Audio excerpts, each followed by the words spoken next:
Mata Bibah mengerja perlahan saat mendengar suara tirai jendela bergeser hingga silau matahari menerpa wajahnya. Samar, namun perlahan kelopak matanya terbuka sempurna, memandangi seorang pria yang kembali berbaring di sampingnya. "Selamat pagi, istriku." Bibah menarik lengkungan senyum, hingga perlahan dia beringsut ke dekapan sang suami. Rona wajah yang memerah tak bisa disembunyikan. Saat ini juga Bibah berharap waktu berhenti, di mana dia akan selalu berada di sisi sang suami. Tidak ada lagi rasa malu untuk mengungkapkan rasa cinta dan syukurnya. Azam mengeratkan pelukannya seraya mencium kening sang istri. "Aku sangat mencintaimu, Bibah. Untuk pertama kalinya aku merasa seperti ini. Aku mohon jangan pernah berpikir pergi dariku." Bibah melepaskan diri dari dekapan sang suami. Sekilas dia bisa melihat wajah Azam yang nampak sendu, seolah ada setitik kesedihan di tengah kebahagiaan yang sama-sama mereka rasakan. "Mas, kamu kenapa?" Terlihat Azam berusaha menutupi rasa khawatirnya. Namun sayang, Bibah lebih cepat menyadari hal yang dia rasakan saat ini. "Aku tidak tahu kenapa tiba-tiba saja aku berpikir, bagaimana jika di akhirat kelak aku tidak menemukan kamu di sisiku. Tiba-tiba aku merasa tidak pantas, karena kelak perbandingan layak atau tidak seseorang masuk surga bukan tentang hartanya, bukan rupanya, tetapi akhlak dan rahmat dari Allah." Saking cintanya seorang Azam kepada sang istri, dia tidak lagi memikirkan apapun tentang dunia, karena dia yakin bisa bertanggung jawab dan memenuhi hak istrinya ketika di dunia. Namun keraguan lain memenuhi hati dan pikirannya, saat merasa keimanannya belum cukup kuat untuk terus menggenggam tangan sang istri hingga ke surganya Allah Subhanahu wa Ta'ala. Sejenak Bibah nampak terheran-heran, kenapa sang suami sampai berpikir sejauh itu. Padahal di matanya, Azam adalah pria bertanggung jawab yang terus berusaha menjadi lebih baik. Tetaplah bermusahabah diri dan berprasangka baik kepada Allah. Jangan memikirkan hal yang belum pasti. Kalaupun kelak kita berpisah, aku akan menunggu Mas di depan pintu surganya, insya Allah. Azam kembali membawa sang istri ke dalam dekapannya. Belum apa-apa dia sudah dilanda overthinking tentang berbagai hal terkait pernikahannya. Sampai di kantor, Azam pun masih nampak melamun hingga tanpa sadar menabrak tembok kaca karena tidak bisa fokus. Dia tersut belenggu dengan rasa takutnya sendiri. "Hei duta keramas, hahaha. Jalan lihat-lihat napa? Hahaha, astaga aku sakit perut," ucap Revan yang sejak tadi malam berjalan di belakang Azam. Azam menoleh dengan raut wajah datar seraya mengusap dahi yang terasa berdenyut karena menabrak tembok. Aku tidak bisa fokus karena tiba-tiba saja overthinking tidak jelas." Mendengar itu membuat Revan segera mendekati sepupu sekaligus atasannya itu. Overthinking tentang apa? Tidak biasanya. Nanti aku ceritakan, ikut saja ke ruangan kerjaku. Azam hendak melanjutkan langkahnya, namun tiba-tiba saja dia ingat sesuatu. "Oh iya, kamu sudah memberitahu Mira?" Sudah. Tapi sekarang dia kenapa terus menghindari aku ya? Padahal aku hanya ingin menyampaikan pesanmu tadi. Dia sampai tidak mau menatapku. Apa aku ini terlalu tampan? Ucap Revan. Azam yang tadinya murung, kini perlahan mulai bisa tersenyum karena tingkah konyol sepupunya itu. Kemungkinannya cuma dua. Dia tidak mau menatapmu karena membencimu atau dia malu kepadamu. Kamu pikir saja apa yang telah terjadi hingga membuat sikapnya berubah. Sambil memegangi jidatnya yang masih terasa berdenyut, Azam melanjutkan langkah menuju ruang kerjanya yang tak jauh dari sana. Sementara Revan masih berdiri di sana, tenggelam dalam pikirannya sendiri hingga beberapa detik kemudian dia kebingungan karena Azam sudah melangkah jauh dari dirinya. "Zam, woi, tunggu aku." Revan segera berlari menyusul Azam yang tak menggubris sahutannya. Hingga beberapa saat, akhirnya Azam dan Revan memasuki ruangan. Terlihat di belakang meja sekretaris, Mira sedang sibuk dengan pekerjaannya. Sebelum masuk ke ruang kerjanya, Azam lebih dulu menghampiri sahabatnya itu. Ya, belakangan ini hubungan mereka kurang baik. Padahal tidak ada maksud hati Azam untuk membenci wanita yang sudah dia anggap sebagai adiknya sendiri. "Mira, apa kamu sudah mengatur ulang jadwalku?" Mendengar suara itu membuat Mira segera berdiri dari posisinya. Dia tidak seperti biasanya. Kini matanya saja tak lagi berani menatap Azam seperti dulu. Mungkinkah dia telah menyerah? Entahlah. Namun yang pasti, saat melihat Revan di belakang sana, membuat dia semakin tak berani menegakkan kepalanya. Rasa malu saat kejadian waktu itu seolah membuat harga dirinya hancur. Dia tidak pernah menunjukkan kegilaannya kepada pria manapun. Namun malam itu Revan telah melihat semuanya. Kegilaan dan sisi rapuh seorang Almira. Sudah, akan aku laporkan jika ruang rapat sudah siap. Ucap Mira lalu kembali duduk di kursinya. Azam nampak heran melihat sikap Mira.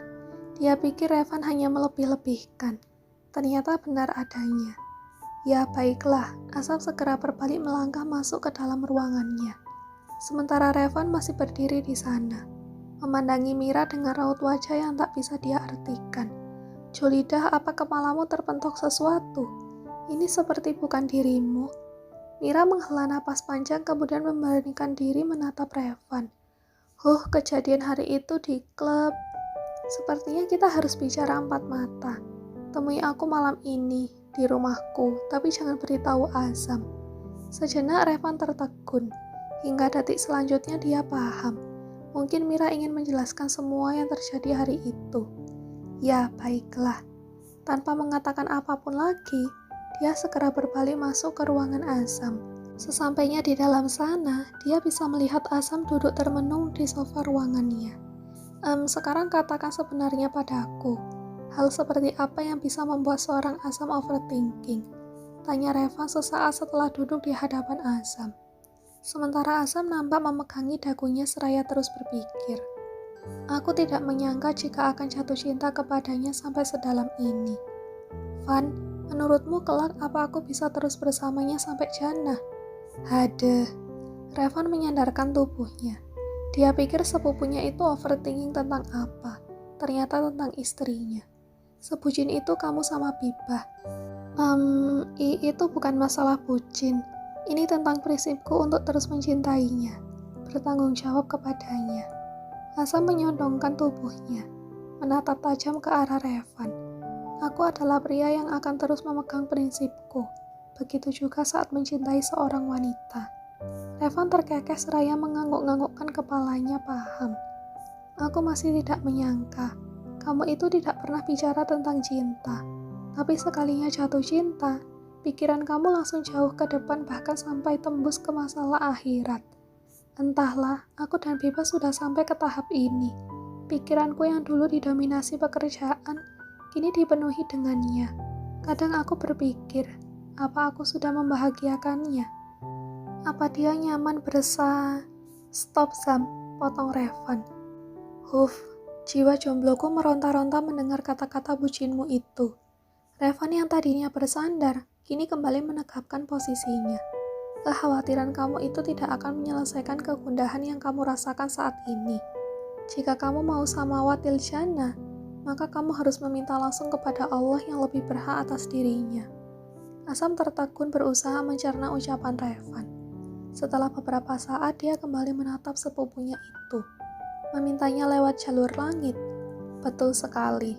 Revan terlihat sangat antusias saat Azam mengerti penjelasannya. Apa kamu tahu, salat tahajud itu adalah salah satu yang paling baik.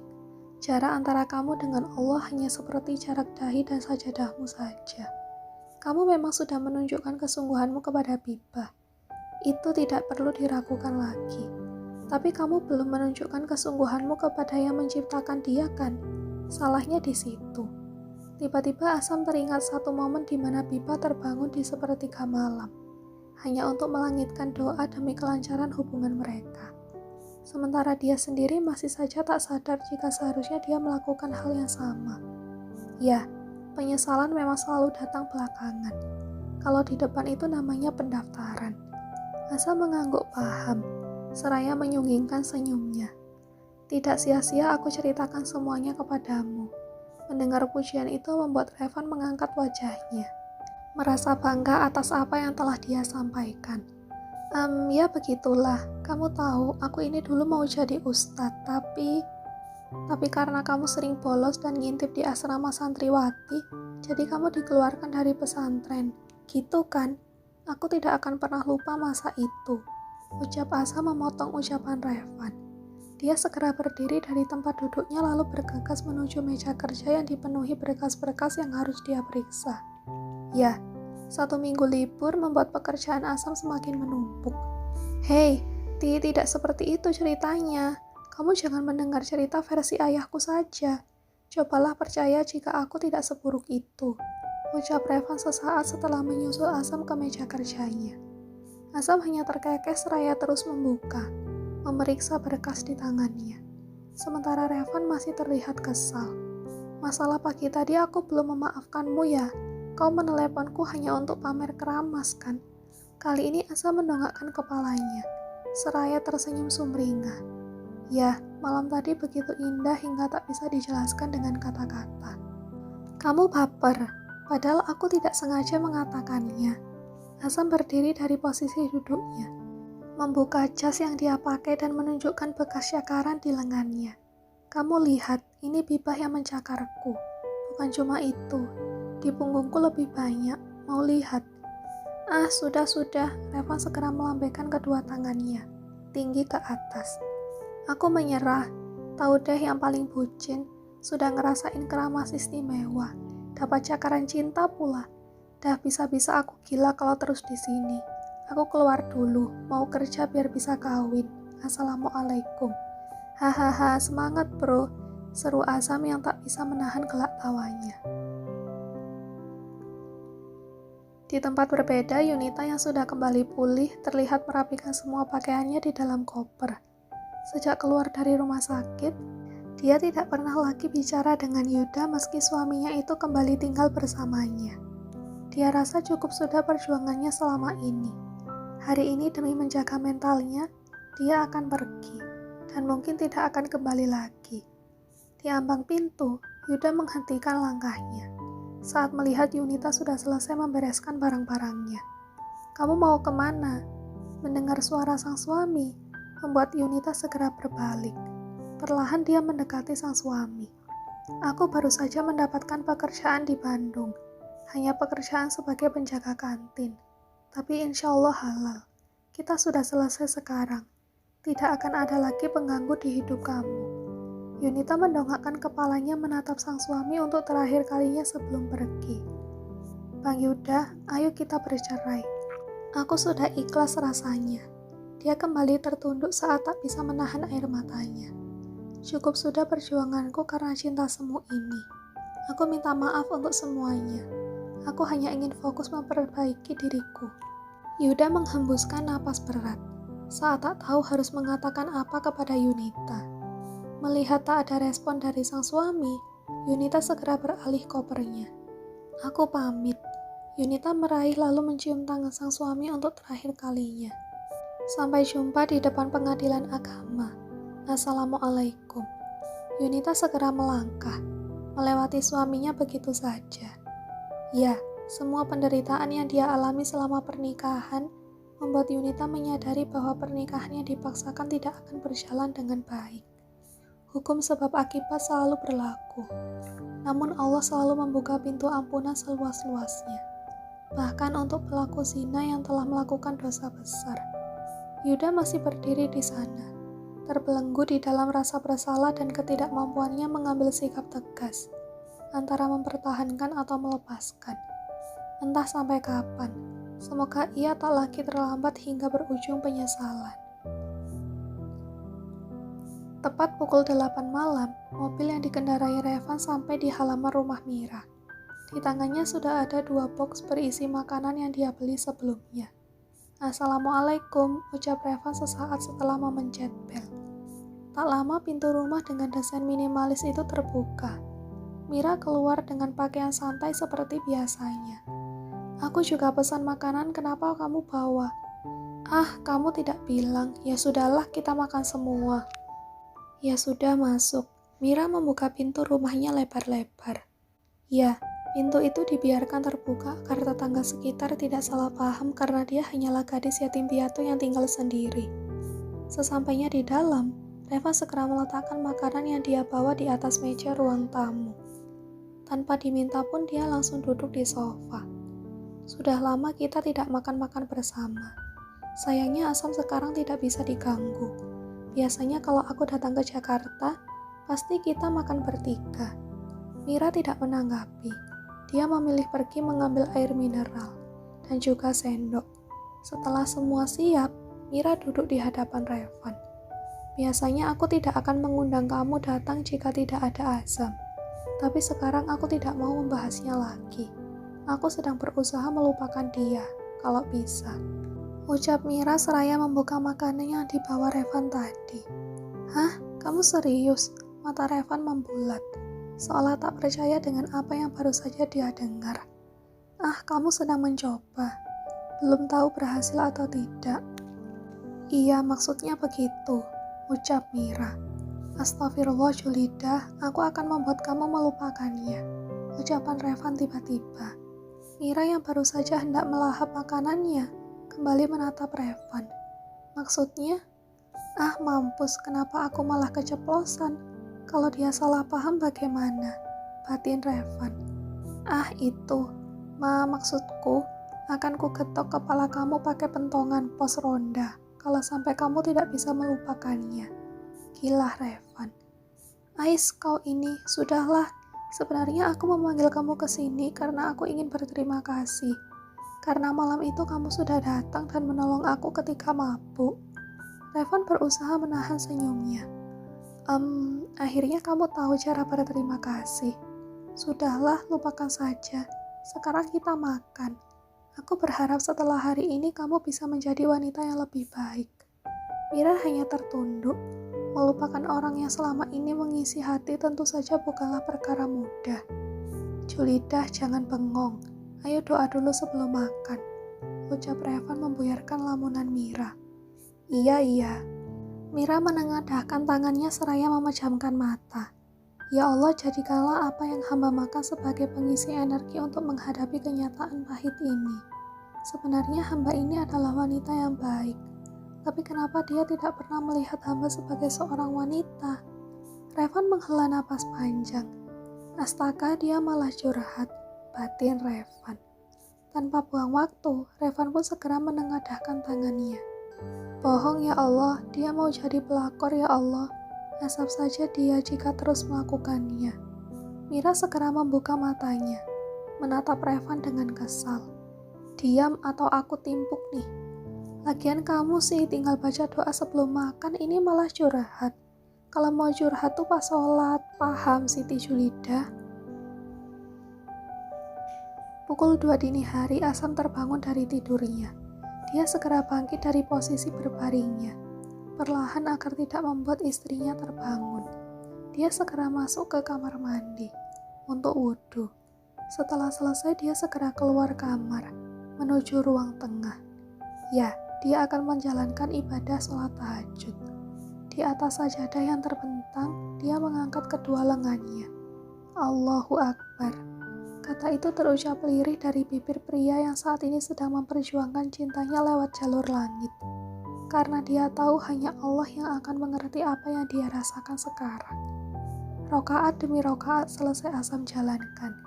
Hingga kini dia duduk dengan tangan yang menengadah. Ya Allah ya Rahman, terima kasih karena telah Engkau kirimkan seorang wanita terbaik untuk menjadi pelengkap hidup hamba. Saat ini saya sangat mencintainya. Baru kali ini saya sangat menginginkan sesuatu hingga merasa begitu takut. Restuilah, lancarkan pekerjaan saya agar saya terus bisa membahagiakannya. Lindungi kami dan biarkan hamba terus bersamanya hingga di akhirat kelak. Nur Habibah Sumayyah, dia adalah calon bidadari surga yang hamba dambakan. Pantaskan saya ya Allah. Doa itu terucap lirih dari mulutnya. Tubuh tinggi berparas tampan yang biasanya penuh wibawa dan karismatik, kini memohon dengan penuh ketulusan kepada sang pemilik semesta, demi seorang wanita yang telah menguasai hati dan pikirannya. Setelah selesai melaksanakan ibadah sholat tahajud, Asam kembali ke dalam kamar dan segera naik ke atas ranjang. Perlahan dia mendekat dan langsung mencium kening sang istri.